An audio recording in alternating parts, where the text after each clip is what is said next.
I used to suffer from migraines. Not headaches, not bad headaches, not even severe headaches. Migraines. Shocking, excruciating, life-denying, throbbing, horrible migraines. The kind of pain that frequently made my eyes water, if not cry. The kind of pain that drove me to my bed, my place to hide away, to escape from the world and soak in the torment that was my regular migraine attack. My migraine history wasn't much different from many other people's. They started off bad, then over time they got worse. At first, they were throbbing pains on one side of my head. Sometimes they were not too awful. Occasionally they were manageable. As months and then years rolled by, they steadily worsened. They became more frequent.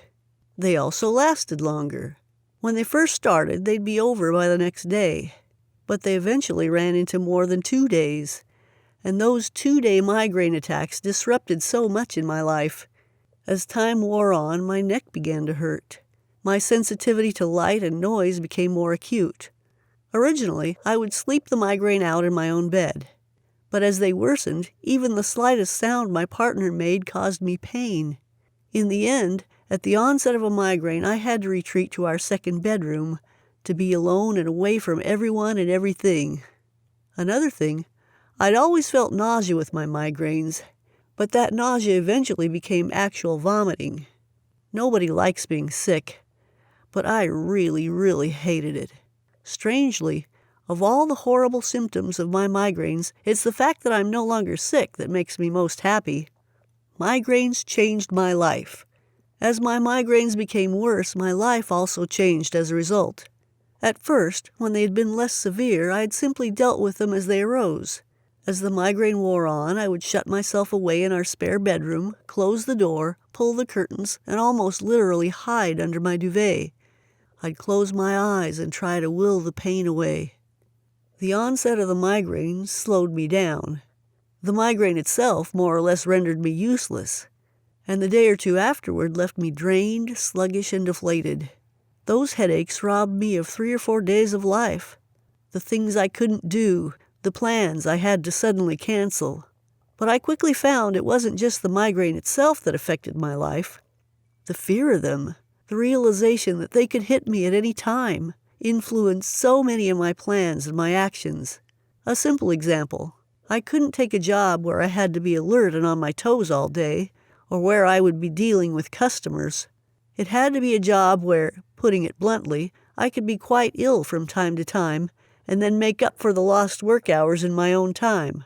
After all, who would hire me if my migraine actively hurt their business? The sheer unpredictability of my migraines made even the most ordinary things difficult. I could drive short distances, but longer distances always created a problem. What if I became ill at the other end of my journey? Who would I call to pick me up? And my car? My productivity, both in my personal and work life, was heavily knocked by my migraines. At times, I simply couldn't do a thing for myself or for anyone else. One of the worst things about migraines occurs when you're not even experiencing one. It's the fear of them, because just not knowing when to expect the next attack, wondering if a migraine will suddenly pop up and ruin a busy day at work, a trip to the cinema, or a social gathering with friends. The mental effort of dealing with background worries about when it will strike next was exhausting in itself. Those years of suffering migraines were difficult years indeed. I don't miss them. So many migraine remedies, but so little success. There are millions of migraine sufferers, and before I finally cured mine, I searched everywhere for some sort of relief. But although there's tons of information out there, I gradually realized it all pretty much falls into just 2 categories. Take meds, get treatment, medical stuff in other words. Avoid the triggers that turn on the migraine attack in the first place. There's a hierarchy of treatments, each one a step on from the previous one. There's lots to try, plenty to fail at, and of course an array of potential remedies to spend your money on. I tried plenty. I spent plenty of dollars, too. And no matter what I tried, there was always something else I could have a go at just around the corner. Not all doom and gloom? Of course, some medications do work in some ways. There's so many variations of migraine sufferer, And with so many medications on the market, it's inevitable that sometimes the sufferer and a medication are just right for each other. A match made in heaven, you might say. The sufferer doesn't usually get rid of the migraine. They still attack when they least expect it, but the meds make it more manageable. For the rest of us, though, it can be a case of either soldiering on through the pain and nausea, or just sitting it out in darkness and silence until it goes. And as I found, the meds rarely work in the way we'd like them to, as in getting rid of the migraines once and for all. Sure, plenty of individuals get some relief from their symptoms from time to time. I knew people whose drugs, if taken at the earliest stages of a migraine, would help make the migraines less severe than they would have otherwise been. The results, though, are unreliable. Sometimes those same people will take their meds early and the migraine rushes in anyway, as if they'd never taken them at all. My doctor warned me about taking too many drugs for my migraines. He pointed out the irony that taking too much medication had the side effect of medication overuse headache. A headache caused by my headache medications. I did laugh when he told me that, but it's actually not that funny. Migraine remedies are hope and pray remedies. In fact, during my battle with migraines, I developed a theory that when a condition has so many medicines, and absolutely none of them work reliably for all or even most sufferers, then the condition itself is not properly understood. When I suffered migraines, I would try the various medications and treatments one at a time, and with each I would just hope hard for relief. I quickly discovered that hope is not a good strategy. I also realized that the drugs companies are actually trying things out, and at best getting temporary, short-lived successes. Their offerings were hit and miss, unreliable and uncertain. And they're tackling symptoms, not causes. If they successfully tackled causes, then migraines would end. But people like to pop pills because that's easy to do, and we're conditioned to believe there's a pill for every problem. And pharma likes to sell pills because they make a lot of money. So pills it is. For a while, I thought tackling triggers was the key. On the brighter side, I found a lot of conversation around what triggers migraines. Triggers are emotional, physical, environmental, or dietary events that set your migraine in motion. There are literally dozens of different potential triggers. Most people's migraines are affected by just a handful of them. The trick is to work out the few that affect you most and then do your best to avoid them. The avoidance of triggers was my favorite approach. It's free of cost to do because it mostly requires you to stop doing certain things. More than that, it held out the hope of a cure for my migraines. If I could just pinpoint the one or two things that caused my migraines, I could simply make sure I never did them again, and everything would be fine after that. If only. Addressing triggers does make some sense. For about half of us, there are things that we can identify as prompting the migraine to start. The thing is, how do we know what they are? Easy said, not so easy done. Identifying your personal migraine triggers can be quite difficult. For some of us, our triggers are almost impossible to spot. For sure, if you can spot one or two triggers, then it can make a world of difference. I should know.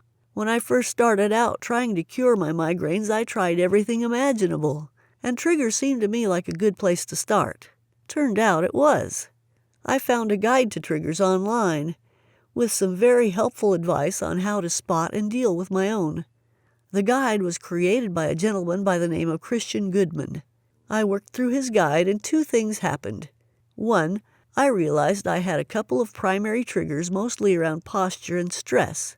As triggers, these two are pretty difficult to address, especially the stress. But at least I knew. At least I had something I could do about my migraines. Two, I now had a tool I could use to reduce the effects of my migraines. True, I was never able to prevent them, but if I got things right, they were sometimes less intense. Given the awfulness of my migraines, anything was better than nothing. It was genuinely uplifting to suddenly have some control over what was happening to me, even if I couldn't actually stop it. But here's the thing.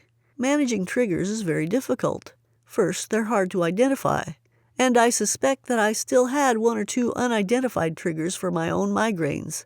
Often you think something is a trigger, but it isn't. It's actually just a symptom. Then some triggers are just very difficult to manage. If your trigger is in some of the food you eat, then if you're lucky enough to be able to identify that food, then you can simply stop eating it. It's more difficult if it's a whole food group, dairy, say, or wheat, but it's still doable. You can cut these things out. But what if your trigger is something harder to get a hold of, more difficult to properly address? Background stress, perhaps. Nervousness. Low mood. Energy loss. This kind of stuff is normal. It's part of everyday life. For everybody who has a job or a family, or a job and a family, for some people a level of anxiety or stress is just their normal default state. It's part of their makeup. For almost everyone, we find that such triggers are a common part of our lives at some point. Whenever things get tough, when we work harder than usual, or when we miss out on some sleep, that's when the trigger comes into play. Managing them is extremely difficult. But triggers are part of a dangerous migraine myth. The medical profession is united in one thing. They admit they don't properly understand the causes of migraines. Almost everything that's ever said about migraines in the medical press has nothing to do with curing the migraine itself. We talk about triggers, and managing them can help. We talk about meds. They're expensive but have some beneficial effects sometimes for some people. But meds deal with a migraine that's either about to happen or is in full flow. Meds are usually too late. And triggers, which are good to identify and are where most people's hopes lie, are not the actual cause of migraines. Let me repeat that, because too many people think that if they get rid of their migraine triggers, then they've tackled their migraine's cause. Triggers are not the cause of your migraines. Here's a way of thinking about this that makes it clear. Why can some people drink a bucket of coffee and feel nothing, while someone else drinks a cup and suffers 72 hours of migraine hell? How come Bob gets exhausted after a couple of stressful days at work but recovers after a good night's sleep, but John, who works with Bob and had exactly the same experiences, goes home to wild thumping head pains, ghastly light sensitivity, and vomiting? How come Bob is refreshed the next day while John has to shut himself away for 48 hours to cope with his blisteringly painful headaches? It can't be the triggers. Can it? Both had exactly the same experience at work. Both came home tired and stressed. So both had the same triggers. Yet one is fine the next day while the other has severe migraines. There must be something else at work here. If you read Christian Goodman's trigger guide that I mentioned a moment ago, you'd realize that migraine triggers are everywhere. They are food triggers, psychological triggers, dietary triggers, environmental triggers, endless triggers for migraines. Most of life is a migraine trigger. We all encounter migraine triggers almost every day of our lives. Yet only some of us actually get the migraines. I used to get migraines regularly. You still do, I'm guessing. But my sister doesn't get them. My best friends don't either. My boss never has a headache, let alone a migraine. They all experience many of these typical migraine triggers, though. Migraine triggers without the migraine. What on earth is going on here? The answer is this. The triggers aren't your migraines. They aren't even the cause of your migraines. If you think they are, then you've been duped. Consider this. The trigger is triggering something, isn't it? So if we address that something, aren't we getting to the root of the problem? I think so. Actually, no. I know so. Why do I say this with such certainty? Because I found out something a short while ago. Something that I was able to make use of to put paid completely to my migraines. It's not exactly a secret because so many people do it now, but it's not widely publicized by the medical industry. You want to know why? Here's a clue. It doesn't require meds, potions, or surgeries. It doesn't cost a penny to do it. There's nothing for sale. Let me tell you about it. The missing link. What cured my migraine forever. Notice I say cured. Not reduced, or helped, or made it a little better. Maybe what I learned will only reduce your migraines. I'd have been happy with that, but it ended my migraines. I haven't had one for 14 months and counting. For me, this revelation has been one of the best things that ever happened to me. Here's what happened. As I mentioned earlier, I had been using a guide written by Christian Goodman to identify my migraine triggers. And it had certainly helped. I narrowed down several psychological and one possible dietary factor, some types of cheese, that seemed to set off my migraines.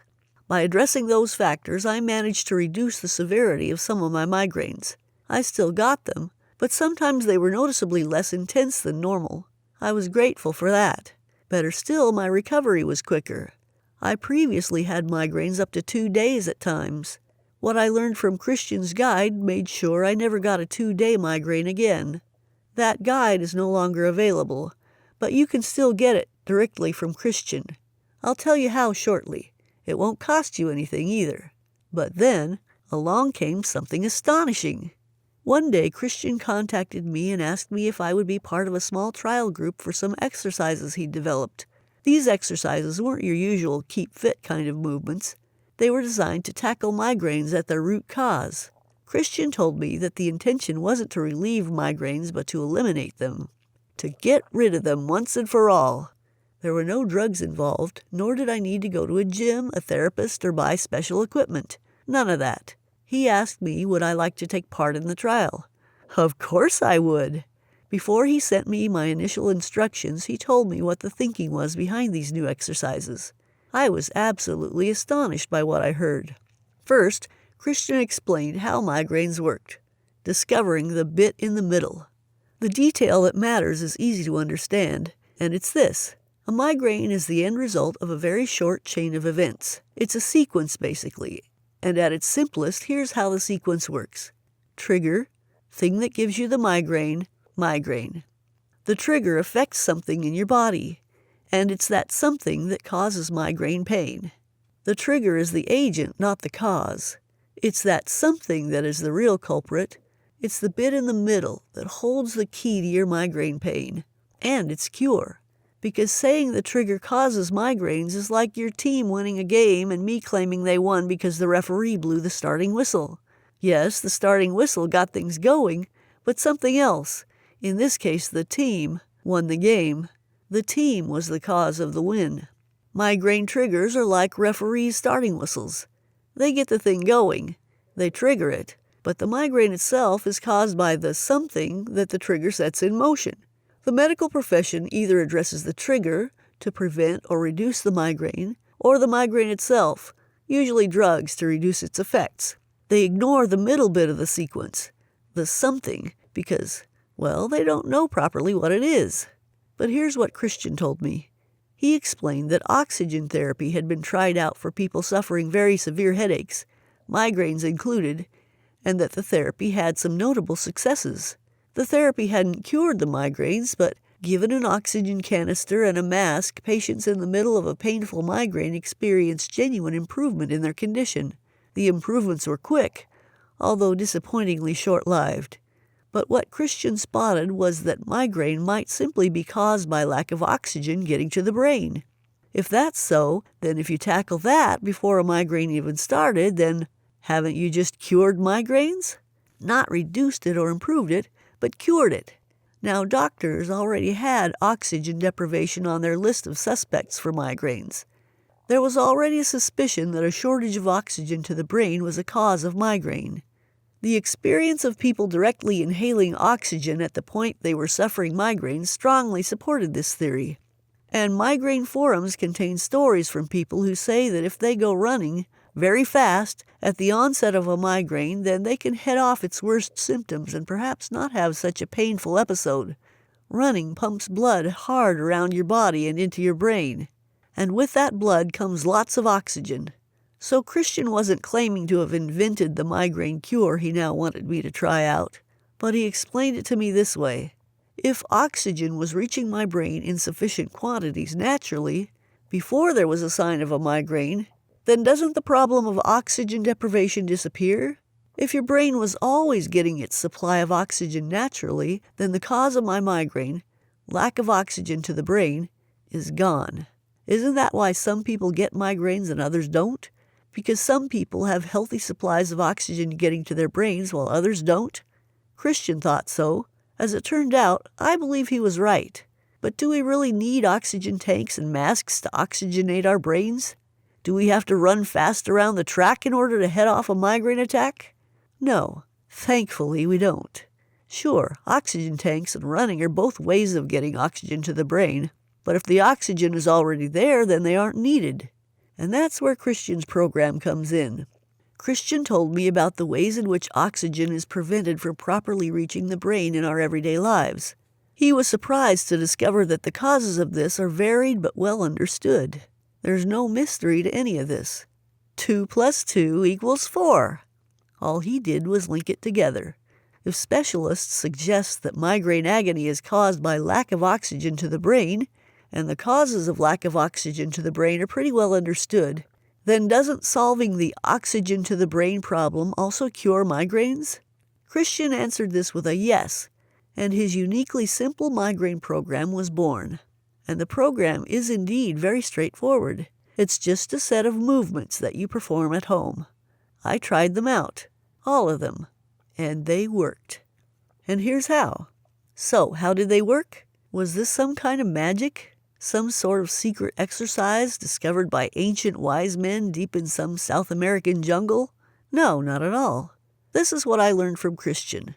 Our brains need a lot of oxygen to function properly. Some 40% of our oxygen intake goes straight to the brain, or it does if you're healthy. Oxygen arrives at the brain in the same way that it arrives at any of our body's organs. It's carried there by our blood. Many leading migraine specialists believe that migraine headaches are caused by a restriction of the blood supply to the brain. Restrict blood to the brain and you've restricted oxygen to the brain too. Oxygen deprivation in the brain is a serious matter, and the body takes it very seriously indeed. It rushes blood to the brain, and so we experience a sudden and rapid increase in blood pressure inside the head. And that's where the pain comes from. It's as if your brain is literally swelling up against the inside of your skull trying to burst out, which I remember clearly as being my experience of migraine pain. Every pulse of my heart felt like a shock wave blasting through my skull, so painful that it made me wince. Specialists have known this all along. None of this is new. What Christian has done is simple but very, very effective. He's linked the medical facts and addressed the cause of the low oxygen. Again, low blood oxygen has a number of causes, most of which are fairly well understood. In a nutshell, we don't breathe in properly. We don't breathe out properly. And the air we do get into our lungs doesn't adequately get to our organs and brain. Again, this is all medically verified. Here's what happens. We don't breathe in properly.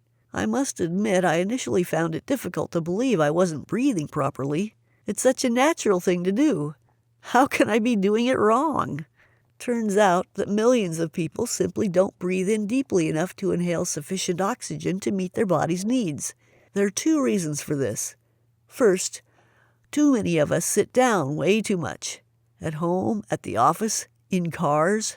Sitting for extended periods is now widely regarded as almost deadly to our health. Amongst many other downsides, it causes our posture and breathing infrastructure to weaken and sag due to lack of proper use, which physically ruins our ability to take in large, healthy lungfuls of air. Second, modern life brings its own stresses and strains.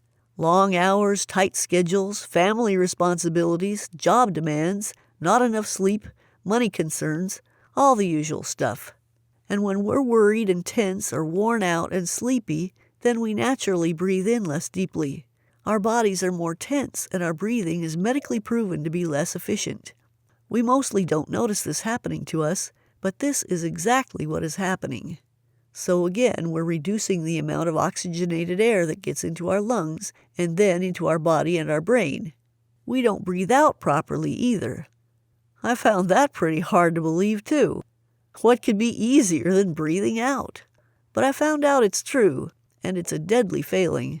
When you breathe out, you're expelling carbon dioxide, a waste gas that is the natural consequence of breathing.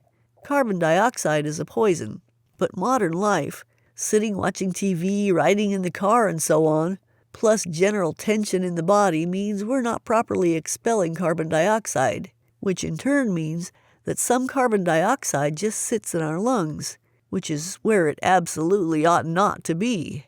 And while it's there, it's taking up space where oxygenated air should be. The oxygen we do get struggles to reach our brains. Turns out not breathing properly isn't the only problem. There are more than 70 muscles in the neck, face, and head region. Tightness in these muscles isn't uncommon. If enough of them are too tense for too often, then they actively restrict blood flow to the brain. And in our modern lives, muscle tension is widespread. Fatigue, stress, and looking down at laptops and smartphones creates huge tensions throughout our shoulders, necks, faces, and heads. We don't always notice it because we're so used to the stiffness. It's been with us for years or even decades. But those tight, constricted muscles make it very difficult to get oxygenated blood to our brains. The tightness acts as blockages, valves if you like, that have been turned to the off position. I know this was true for me. One of the very first things I noticed when I tried Christian's exercises was just how tense my neck, face, and head muscles had become. And just how lovely it felt when they became relaxed and soft for the first time in years. Nothing new here. I'll repeat this for good measure. Christian Goodman hasn't single-handedly discovered the cure for migraines. He's not claiming to have done that. What he's done is taken widely accepted medical facts and drawn them together to create what is, in many respects, an obvious remedy for migraines. His program, called the Migraine and Headache Program, makes use of these well-understood facts about how our bodies do and don't work. For me, the Migraine and Headache Program addressed each problem area. First, not breathing in and out properly, and then oxygen not being able to reach my brain properly. In a short period of time, those problems had gone away. And when the problems were resolved, so was my migraine, because they were causing my migraines. Nothing complicated here either. The exercises in the Migraine and Headache Program are gentle and mostly stationary. There's no jumping around or any kind of vigorous activity at all. Better still, as the exercises take effect and your migraines subside, you can perform fewer of them. Today I do just enough exercises to keep the problem at bay. In fact, Christian calls them exercises, but I call them movements. To my mind, exercises are things you work hard at that make you sweat, whereas these movements are not hard work and they don't make you sweat. In truth, most of these movements involve very little movement at all. It's mostly lots of easy standing or laying in one position or another. My kind of exercise, to be honest. But there's power in these movements because they're loosening muscles that have become tight and constricted, so tight that they're stopping oxygen-rich blood getting to the brain. Much of the program's effectiveness comes from the fact that it focuses on small areas of the body that you wouldn't normally give much thought about. I was a little surprised initially at the exercises. I'd done yoga for more than a year, so was used to difficult, strenuous stretches. If anything would have eased tense muscles, I would have thought yoga would have done it. Turns out that's not so. Several of Christian's exercises were mostly lying around exercises. They required almost no effort. More than once I nearly dozed off doing them. But that's pretty much all there is to it. Once muscles have been loosened and relaxed, blood flows much, much more easily. And when blood flows more easily, it is much better able to carry oxygen to your brain. And when your brain is getting all its oxygen, it doesn't create migraines. So you can trigger all you like. If the cause of your migraine is no longer there, then there's nothing there to trigger. Hope and prayers answered. I am forever grateful for the day that Christian Goodman asked me to try out his Migraine and Headache Program. I did everything he told me to, and the results came quickly. Migraines still occurred for a very short while, but the very first migraine after I started his program was noticeably less severe.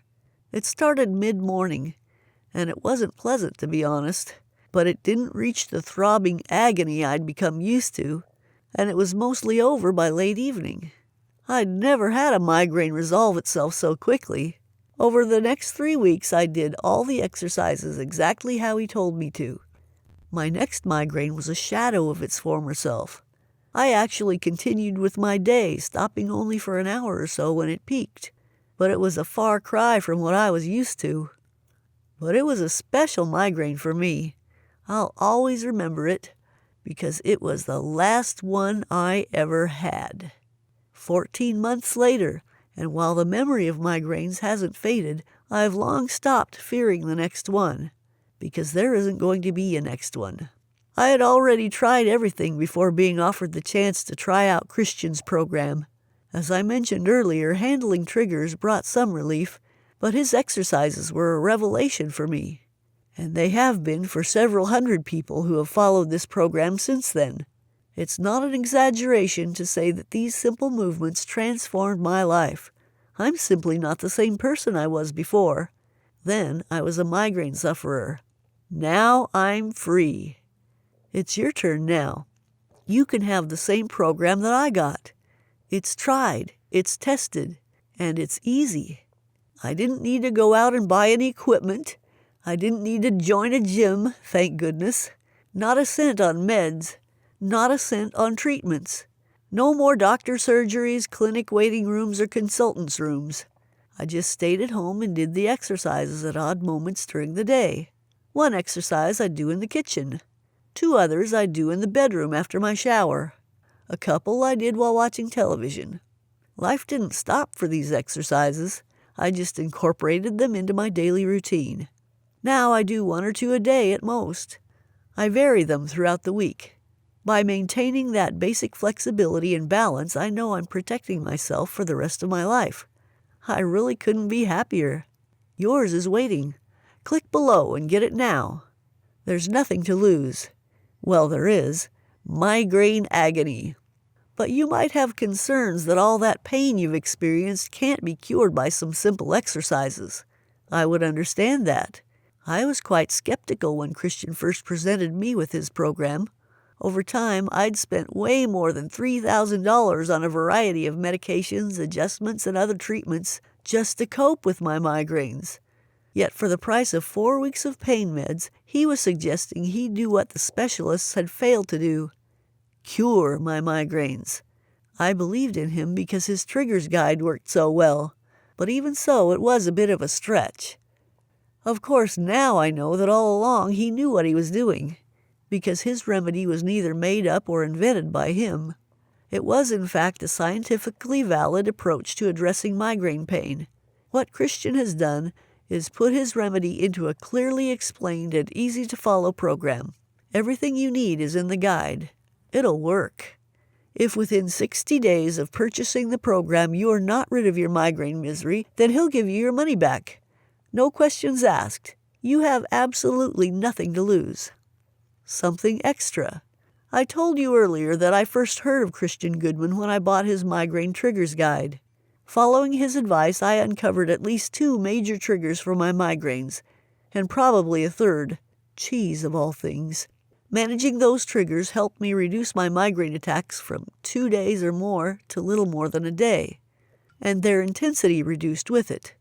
You might want to address your triggers while you wait for the migraine exercises to take effect.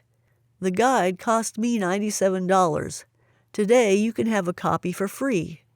It'll come automatically when you order your copy of the Migraine and Headache program. This is a limited offer. Best to act now so you don't miss out. So, how about you? I don't know how long you've suffered with your migraines. Maybe it's reached the point of being truly awful and life-destroying. Possibly, like I once was, you are fearful of the next attack, anxious about how it will disrupt whatever you're doing at the time, nervous about how you'll cope. But hopefully it hasn't reached that stage yet, which means you can tackle it before it does. Get your copy of Christian Goodman's Migraine and Headache program now. It costs the same as a typical month's migraine meds, but works forever. And unlike your meds, this program comes with a 100% money-back guarantee. Click the link below to get your guide and your free bonus trigger guide. Nothing will change until you get Christian's guide, but when you do, then it can all change. And it can change quickly and beyond recognition, as I found out for myself. Remember, these exercises are devised around sound medical principles. There's nothing mysterious about them, but the effects are truly out of this world. Your copy of the guide is here, and you'll get Christian's Triggers bonus too. It will be with you in minutes, so click the link below to not miss out. You've tried the standard remedies, and my guess is they're having little effect or no effect. Certainly they're not doing the job you want them to do. You wouldn't be here searching for migraine remedies if you were truly satisfied. And that's the experience that too many of us have. That's how it was for me once upon a time. But I had a stroke of luck and found my lifelong cure. Let's see if it's your lifelong cure too. Get the program now. Get the bonus now. And get your money back if they don't work. You deserve this. You need it. Putting it off won't solve a thing. Be good to yourself. Click below and start your recovery from migraines.